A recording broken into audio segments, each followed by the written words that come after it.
it's just pure speculation and people coming in just to make money really, really, really quickly. And then you have a blow off top, and then you have a crash. But what happens is the crash goes down to a level that's higher than the previous plateau, the previous low.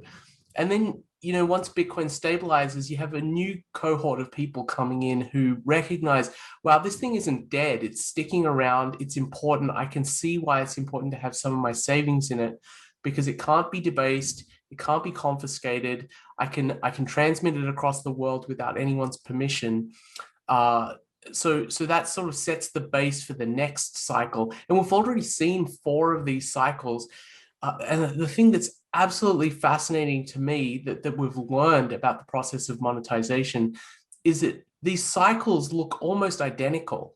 It's like a fractal pattern of increasing magnitude. And what I mean by that is if you look at the price chart of the 2017 cycle, and you superimpose it on the prior cycle, it looks very similar, almost identical, with a little bit of variation. And the same thing is happening now. So I guess, to make a long story short, we've seen this before. Bitcoin has gone through significant corrections, but it always finds a base of the new people who have incredibly strong conviction, who have recognized through experience and through time of holding it and learning more about it, why it's important.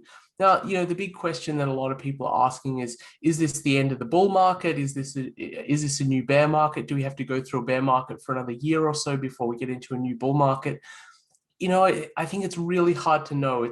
I don't think anyone can know with certainty. But to me, that doesn't matter because my time frame on Bitcoin this is something I'm really passionate about for my children and for my grandchildren. I think this is a project that has profound implications for the world and for the global financial system in the time frame of a decade or decades. So I'm incredibly bullish on Bitcoin in those timeframes. In the shorter time frame, I can't say exactly what's going to happen, but I sort of view these dips as huge opportunities because the people who've done the best with Bitcoin are those people who had the strongest conviction when everyone else was fearful. If you have conviction and you can be a strong holder when everyone else is panicking, you're going to get by far the best returns. The people who come in the bull market, the last stages of the bull market, maybe they'll make some gains, especially if they're trading in and out, but the biggest gains go to those who hold for the long term